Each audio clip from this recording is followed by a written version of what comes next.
आज हम पढ़ेंगे गुप्त पीरियड यानी गुप्त साम्राज्य के बारे में। पिछले वीडियो में हमने मौर्यन डायनेस्टी के बारे में पढ़ा था। मौर्यन डायनेस्टी के बाद आया गुप्त डायनेस्टी यानी मौर्य वंश खत्म हुआ और फिर शुरू हुआ गुप्त साम्राज्य। मौर्यन डायनेस्टी में जो लोग थे, जो कुल के लोग, जो मूरा कहलाते हैं या मौर्य कुल कहलाते हैं, वे लोग थे क्षत्रिय। पर जब गुप्त डायनेस्टी शुरू हुआ, गुप्त डायनेस्टी के साम्राज्य में सारे के सारे थे वैश्य। अब अगर आपसे पूछा जाए कि गुप्त डायनेस्टी का स्थापक कौन है, तब आप कहेंगे चंद्रगुप्त द फर्स्ट यानी चंद्रगुप्त पहला, प्रथम। वे थे स्थापक गुप्त साम्राज्य का। पर अगर पूछा जाए who is believe to be, मैंने किसे माना जाता है गुप्त पीरियड का फाउंडर, तब आप कहेंगे श्रीगुप्त। मतलब श्रीगुप्त को माना जाता है स्थापक के हिसाब से, पर अगर रियल फाउंडर का बात करें तब वह है चंद्रगुप्त द फर्स्ट। अब गुप्ता पीरियड में बहुत सारी ऐसी चीजें हुई जो बहुत ही महत्वपूर्ण हैं और इसलिए हम गुप्त पीरियड को गोल्डन ईरा या फिर गोल्डन एज भी कहते हैं, यानी ये है स्वर्ण युग। इस समय क्या क्या हुआ था? Progress in architecture and literature, साहित्य, कला, ये सब इस समय प्रगति ले रहे थे। Use of pure gold coins, शुद्ध सोने के सिक्के इसी समय बनाए गए और maximum use of impure golds भी इसी समय हुआ, यानी अशुद्ध सोना भी सबसे ज्यादा बनाया गया था इसी समय गुप्त साम्राज्य में। Evidence of temples for the first time in India, Bharat में पहली बार ये जो मंदिर हुआ करते थे उसका एविडेंस, उसका सुराग, उसका परिमाण मिला। अब देखिए श्रीगुप्त, हमने कहा श्रीगुप्त को हम बिलीव करते हैं, मानते हैं कि वे थे स्थापक गुप्त पीरियड का, गुप्त वंश का। पर इनके बारे में हमें कहाँ से पता चलता है? श्रीगुप्त के बारे में जो प्रयोग अभिलेख है, प्रयाग इंस्क्रिप्शन, वहीं से हमें इनका नाम मिला है। अब हम देखेंगे कि गुप्त डायनेस्टी में कौन से राजा किस किस के बाद आए थे और उन लोगों को क्या क्या उपाधियां दी गई थी। उपाधि यानी टाइटल। तो कौन कौन आए थे पहले देख लेते हैं। श्रीगुप्ता, उसके बाद घटोत्कच, फिर चंद्रगुप्त द फर्स्ट, फिर समुद्रगुप्ता, फिर चंद्रगुप्ता द सेकेंड, फिर कुमार गुप्ता। इसी ऑर्डर में, ये ऑर्डर आपको याद रखने हैं क्योंकि ये कहा जा सकता है कि ऑर्डर में सजाओ। तो ये चीजें हम फिर से पढ़ेंगे, किसे क्या टाइटल दिया गया था, जब हम इंडिविजुअली एक एक करके पढ़ेंगे। पर यहाँ पे हमने पूरा एक साथ लिखा है, जैसे कि आप जब रिवाइज कर रहे हो आपको रिवीजन में बहुत ही आसानी हो। तो घटोत्कच को कौन सा उपाधि या टाइटल दिया गया था? महाराज। चंद्रगुप्त फर्स्ट को कौन सा उपाधि दिया गया था? महाराजा धीरज। समुद्रगुप्त को मिला था व्याघ पराक्रम और चंद्रगुप्त द्वितीय को मिला था विक्रमादित्य। ये बहुत बार पूछा जाता है, विक्रमादित्य किसे कहते थे? और कुमारगुप्त को दिया गया था महेंद्र आदित्य। तो ये भी बहुत इंपॉर्टेंट है। अब हम एक एक करके पढ़ेंगे जो इंपॉर्टेंट है। हम चंद्रगुप्त फर्स्ट से स्टार्ट करेंगे। चंद्रगुप्त प्रथम, इनका जो डेट है ये बहुत इंपॉर्टेंट है। स्टार्टेड द गुप्त कैलेंडर, गुप्त कैलेंडर को इन्होंने चलाया। एक्चुअल फाउंडर या फिर real founder of Gupta dynasty अगर पूछा जाए तो वह है चंद्रगुप्त प्रथम।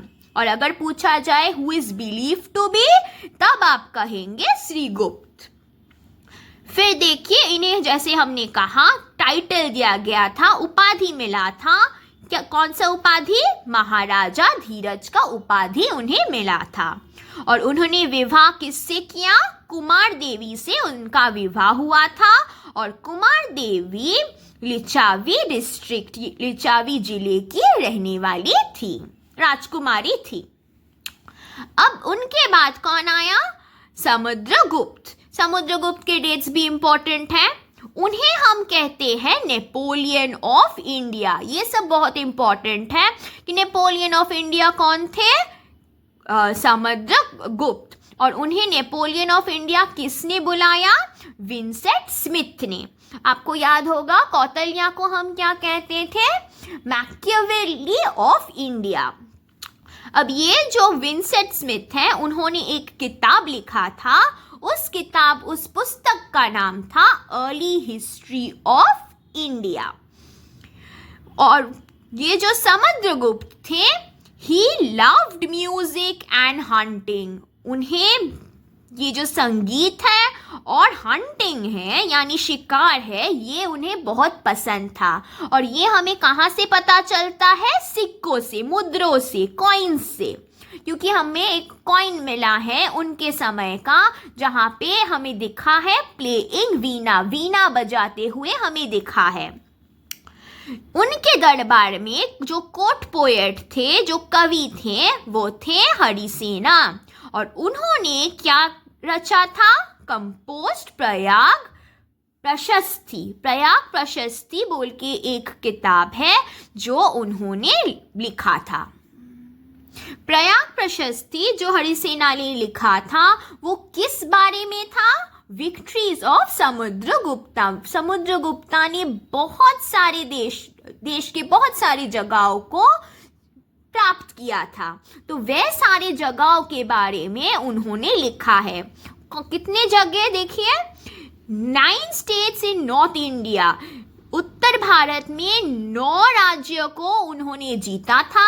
और जो दक्षिण भारत है, साउथ इंडिया, वहाँ में उन्होंने यानी समुद्रगुप्त ने 12 राज्यों को जीता था।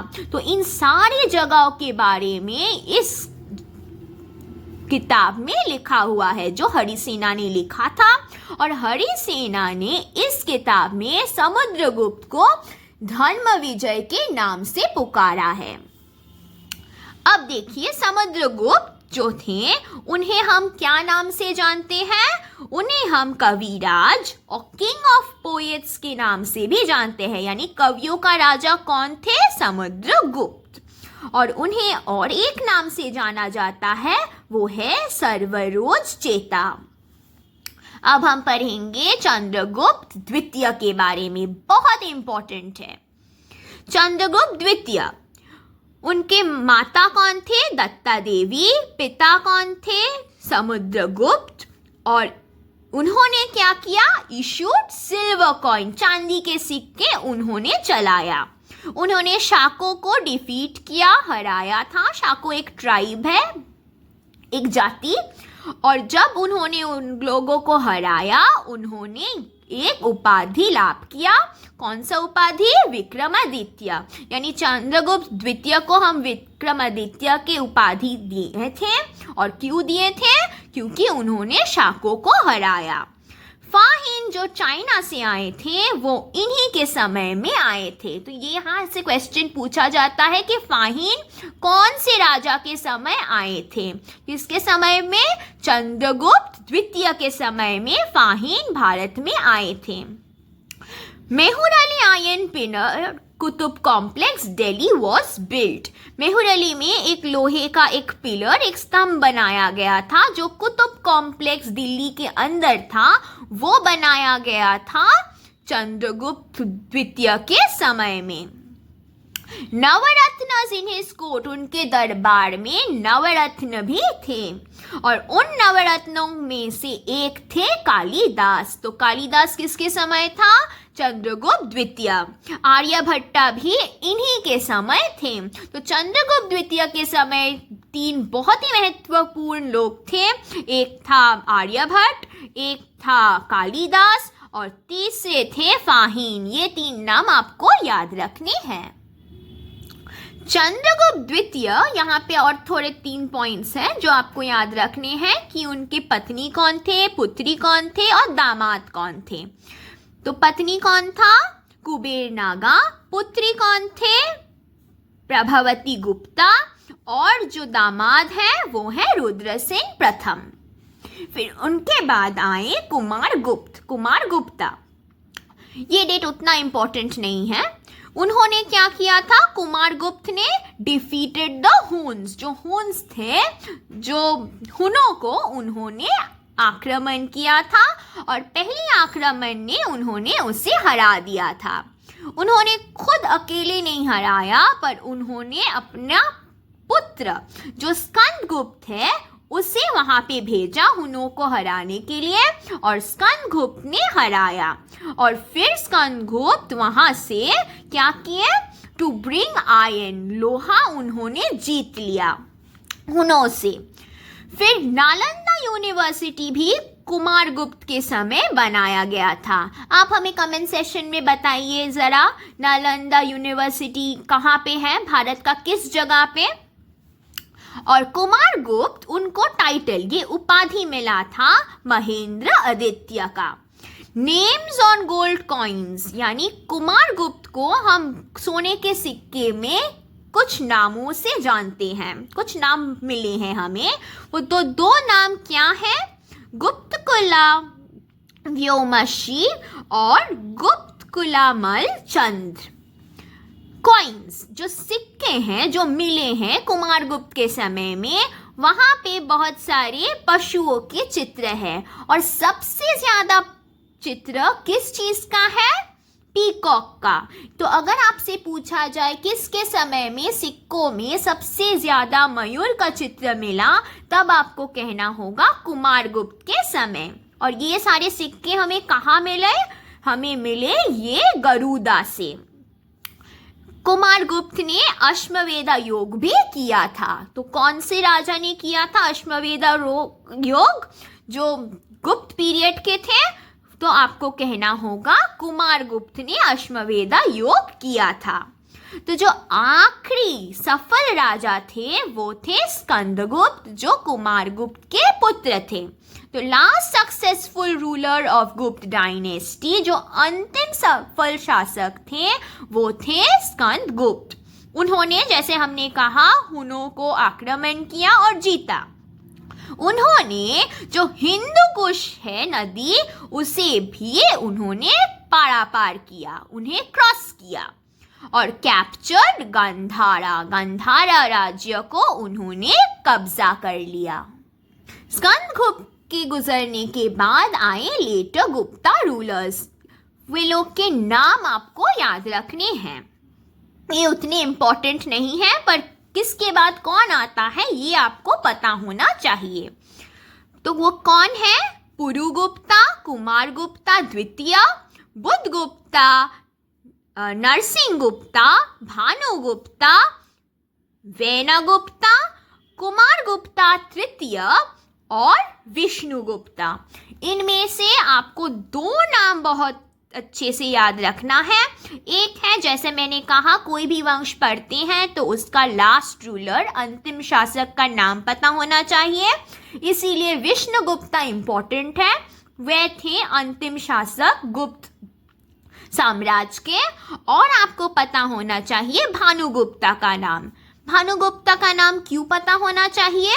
क्योंकि भानुगुप्ता के समय हमें क्या मिला है? Earliest reference of Sati system. ये जो सती प्रथा है उसका जो अर्लीस्ट रेफरेंस है, सबसे पहला प्रसंग, वो हमें मिला है इनके समय में। और वो कहाँ मिला है? मध्य प्रदेश में मिला है, जो ईरान इंस्क्रिप्शन में लिखा हुआ था। ईरान अभिलेख बोल के एक अभिलेख है जो भानुगुप्ता के समय में लिखा हुआ था। उसमें हमें सती प्रथा के बारे में पता चलता है। ये हमें मिला है मध्य प्रदेश से, इसीलिए ये इम्पोर्टेंट बन जाता है। फिर देखिए, कुछ किताबें लिखी गई थी गुप्त पीरियड में। तो वो कौन सी किताब है जो बहुत इम्पोर्टेंट है? वो है भगवद गीता, फिर पंचतंत्र और हितोपेशा। जो पंचतंत्र है वो किसने लिखा था? विष्णु शर्मा ने। और नारायण भट्ट ने लिखा था हितोपेश देश के बारे में। ये जो कॉन्सेप्ट ऑफ जीरो है, मैंने कहा आर्यभट्टा भी आए थे चंद्रगुप्त द्वितीय के समय। तो आर्यभट्टा और ब्रह्मगुप्ता दोनों मिलकर वे लोग क्या किए? ये जो जीरो का जो कॉन्सेप्ट है, अवधारण है, उन्होंने किया। और जो डेसिमल सिस्टम है, डेसिमल प्रणाली, ये चालू किया था किसने? आर्यभट्टा ने। अब हमें पता है कालिदास आए थे चंद्रगुप्त द्वितीय के समय में और उन्होंने बहुत सारे किताब रची थी। तो उनके नाम बहुत इम्पोर्टेंट है बिकॉज क्वेश्चन यहाँ से बहुत बार पूछा जाता है। तो ये नाम थोड़ा डिफिकल्ट है पर याद रखने की कोशिश कीजिएगा। तो पहला क्या है? मालविक अग्निमित्रम। द्वितीय क्या है? विक्रम और वसियम। इसमें हम उर्वशी के बारे में पढ़ते हैं। फिर आता है अभिज्ञान शकुंतलम। इसमें हम दृश्यांत के बारे में भी पढ़ते हैं। और ये जो है बहुत इम्पोर्टेंट है, मेघदूतम। ये एक ड्रामा है, एक नाटक है जो अभी भी आज भी बहुत सारे थिएटर में परफॉर्म किया जाता है। फिर आता है रघुवंशम। ये पांचों के पांचों नाम बहुत इम्पोर्टेंट है, जरा याद रखिएगा। फिर देखिए विशाखादत्ता ने भी एक नाटक लिखा था जिसमें उन्होंने चंद्रगुप्त मौर्य के बारे में लिखा था।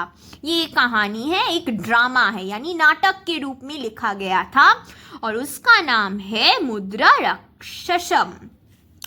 फिर देखिए शूद्रखा चारुदत्ता जिसे हम कहते हैं, उन्होंने भी एक किताब लिखा था जिसका नाम है मृच्छकातिकम।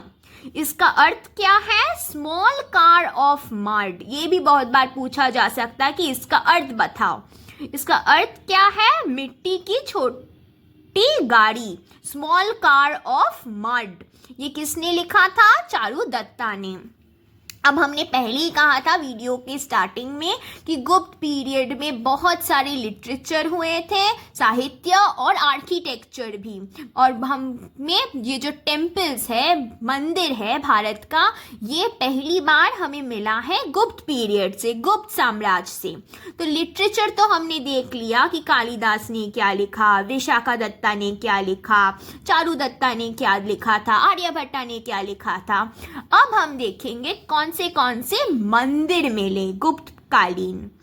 तो ये 5 मंदिर बहुत इंपॉर्टेंट है। एक है, आपको याद रखना है कौन से टेम्पल है और वो कहाँ कहाँ मिलेंगे, उसके लोकेशन। तो विष्णु टेम्पल जो है तिगावा मध्य प्रदेश में, विष्णु टेम्पल जो है ईरान मध्य प्रदेश में, पार्वती टेम्पल जो है नचा कुठार में, एक शिव टेम्पल मिला है जो है भुमरा में, और एक 10 अवतार टेम्पल यानी 10 अवतारों के टेम्पल वो मिला है देवघर उत्तर प्रदेश में। और ये जो 10 अवतार के जो मंदिर है वो सबसे बेहतरीन आर्किटेक्चर है गुप्त साम्राज्य का। गुप्त साम्राज्य का ऑफिशियल लैंग्वेज क्या था, यानी जो दरबारी भाषा था वो क्या था? वो था संस्कृत, यानी संस्कृत भाषा में वे बात करते थे दरबार के अंदर। जो अजंता केव है, अजंता इलोरा, अगर आपको पता हो, अजंता केव का आर्टिफैक्ट्स जो है, जो कलाकृति है, वो गुप्त पीरियड में बनाया गया था, गुप्त साम्राज्य में। और ये जो अजंता के जो आर्ट वर्क है, जो कलाकृति है, वो सारा ये किस चीज पर आधारित है? Buddha and dying princess, Buddha के ऊपर और राजकुमारियों के ऊपर जो अपना मरण स्पर्श कर रहे हों।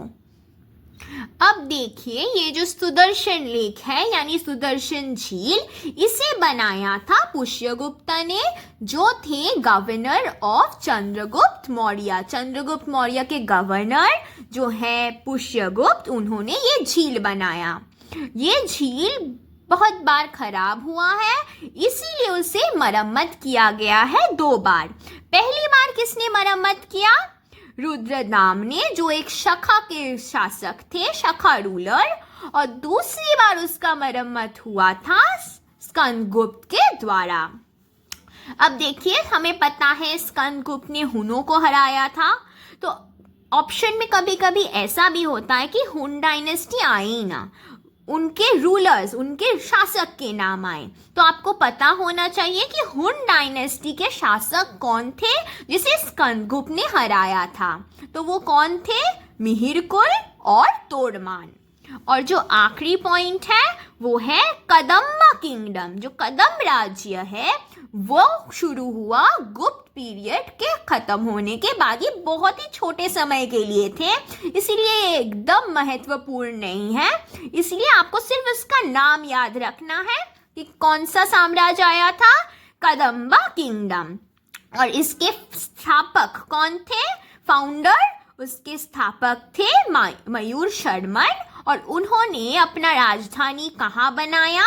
उन्होंने अपना राजधानी वैजयंती, जिसे हम वनवासी भी कहते हैं, उसे बनाया। तो गुप्त डायनेस्टी खत्म होने के बाद बहुत सारे छोटे छोटे राज्य बनने लगे। और फिर क्या हुआ? उनमें से छोटे छोटे राज्यों में से जो इम्पोर्टेंट होते हैं हम उन्हीं को पढ़ेंगे। ये जो किंगडम है कदम्बा किंगडम, ये सबसे पहले बना था, इसीलिए आपको नाम याद रखना है। तो गुप्त पीरियड में बस इतना ही। अगर आपको कोई भी डाउट हो आप हमें कमेंट सेक्शन में ज़रूर पूछिएगा और आगे हम पढ़ेंगे और बाकी डायनेस्टीज के बारे में। इसीलिए हमारे साथ जुड़े रहिएगा, हमारे चैनल को सब्सक्राइब कीजिएगा। तो तब तक के लिए टाटा।